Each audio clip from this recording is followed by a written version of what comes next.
A couple of national college football analysts are back on the Texas hype train.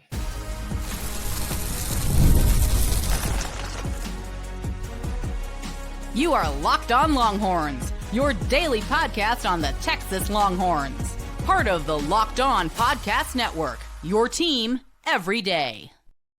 Welcome in. You were locked on to the Texas Longhorns. I'm your host, BK, Brad Kellner, Texas grad, Austin local, and longtime sports radio host here in the Lone Star State.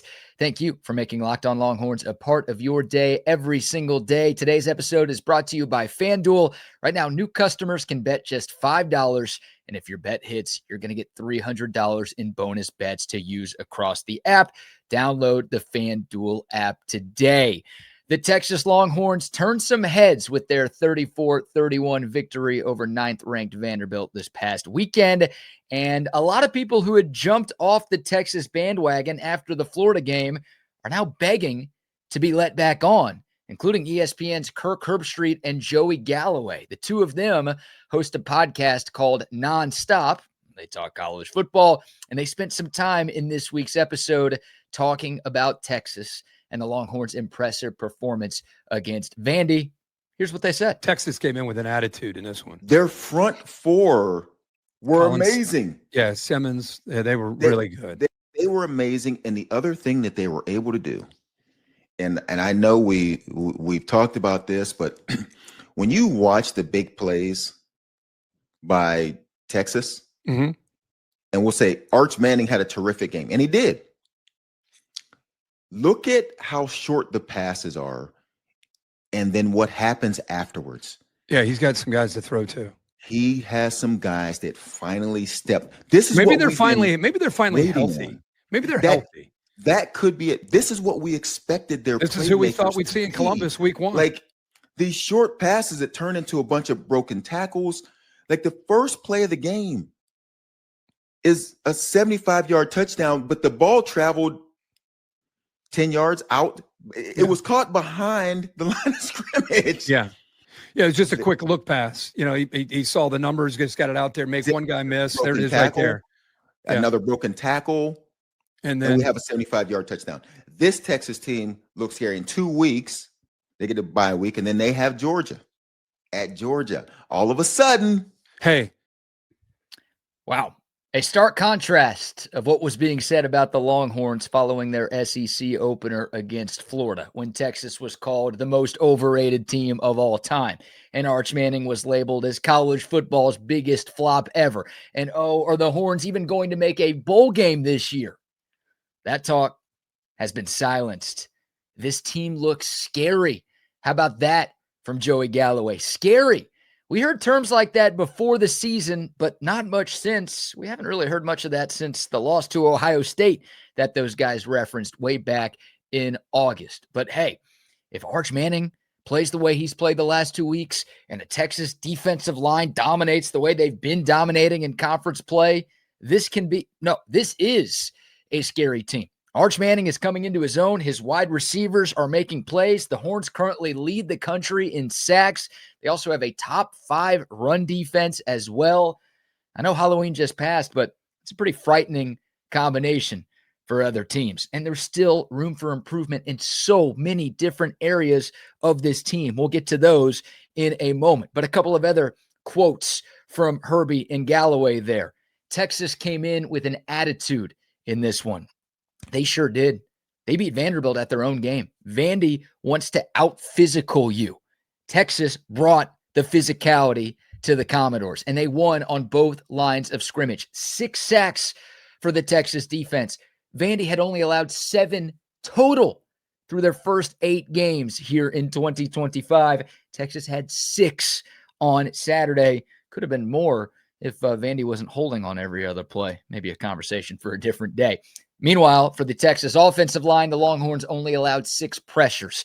That is by far and away the Texas O-line's best showing in pass protection in an SEC game this year. That starting 5 with Cole Hudson at left guard and Connor Robertson at center seems like the Longhorns found something there. But super impressed by Texas beating Vandy at their own game. If they can win in the trenches like that, there's enough skill position talent on this team for Texas to be a major force down the stretch and into the college football playoff.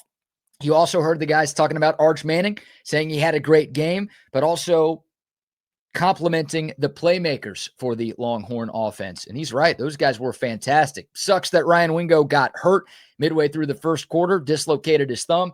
He had 2 catches and 89 yards in the first 7 minutes of the ball game before he went out. We saw what he did at Mississippi State the weekend before. He is a major, major weapon. Emmett Mosley has been great. You could tell that his role has increased as he gets further and further removed from that injury that cost him to miss the first 4 games of the year. DeAndre Moore, Parker Livingston, Jack Andrews, those guys can play. And this Texas offense, not the whole team, but this Texas offense feels as healthy as it's been in a long time. Again, I know Wingo dislocated his thumb. Doesn't sound like he's going to miss time, which is good news. But you've got your full complement of offensive linemen. Arch Manning is back. Both of your running backs are healthy. Your top 4 wide receivers are all available. Jack Andrews, too, definitely helps that Texas has all of its weapons on offense. That is making a difference with that side of the football. Obviously, the defense needs to get some guys back. Michael Taft expected to return against Georgia. Jelani McDonald, the same thing there as well. Perfectly timed bye week for Texas. It feels like this group is very, very healthy, all things considered, going into the stretch run. And I mentioned it earlier.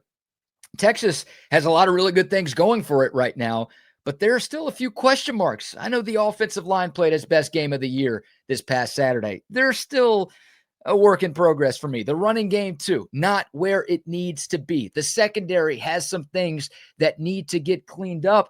Despite all of those issues, and Texas was up 34-10 over a top 10 team.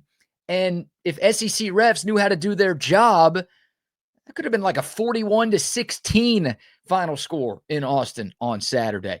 Here's good news. If you're a Longhorn fan, I assume if you've made it this far into this episode that you are.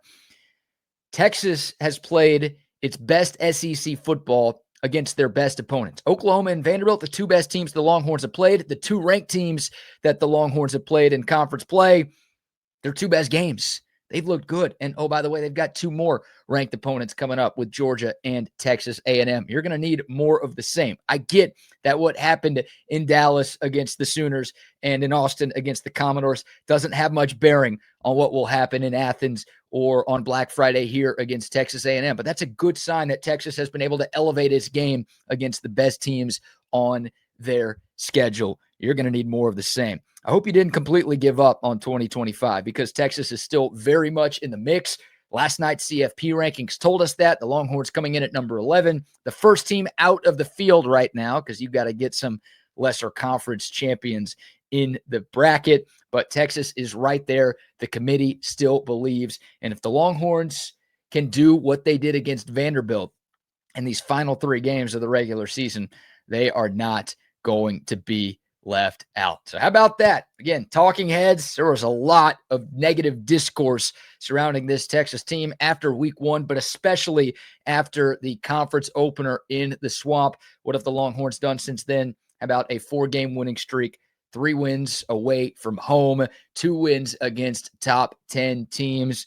The Longhorns in a very good spot with just 3 regular season games remaining. And now, Kirk, Herbstreit, Joey Galloway, some of the biggest analysts in college football heaping some praise on the Texas Longhorns. And I agree with them. This team is scary if they play like that. All right. What say you? Do you agree? Is Texas scary, or are you still scared as a Longhorn fan? What are your expectations and record predictions for these final 3 games of the regular season? And do you believe the Longhorns will be a playoff team when it is all said and done? If you're watching on YouTube, would love to hear from you in the comments below. But that's going to do it for this real short episode of Locked On Longhorns. If you made it this far, number 1, God bless you. Number 2, please remember to like, subscribe, and leave a comment. That's how I get to keep this job. Can't thank y'all enough for your continued support of what we are building here. But that'll do it for this episode. Thanks again for tuning in. Until next time, horns up, mics off. We'll see y'all soon. This is Locked On Longhorns.